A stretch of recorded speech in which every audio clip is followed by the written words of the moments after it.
So we're at Liberty Reservoir Bridge at the Baltimore/Carroll County line, and today we are conducting gas bridge pipeline inspections with the Skydio S2 Plus drone. When we do these inspections, typically we are looking for anything that could affect the reliability of our systems, any signs of atmospheric corrosion, any pitting. We also make sure that all the support structures, the hangers are in place and they have rollers underneath them. If there's any wraps around the pipeline, we make sure that that's intact and not unraveled. We also make sure that everything is structurally sound around the pipeline as well.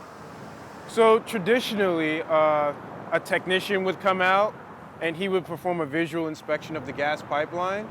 But typically, these gas pipelines run over bridges, busy roads, and rivers. So using drones to do these pipeline inspections are important innovation because they mitigate risk.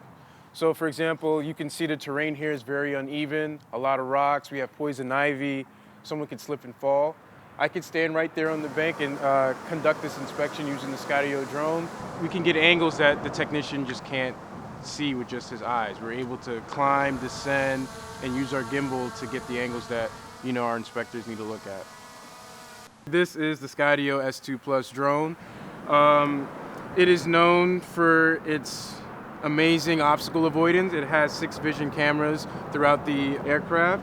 They call it the uncrashable drone, which makes it really beneficial to perform tight inspections like the gas pipeline inspections that we do here at BGE. So typically when I'm out flying, even though I have the FAA licensed pilot do not disturb on my back, people come up to me and they ask me, are you working or are you flying toys? So most of our interaction is positive, but we also explain the value of what we're doing to our customers. So when I'm out flying transmission and I have a curious customer come up to me, I explain what I'm looking at and the possible defects that I'm identifying.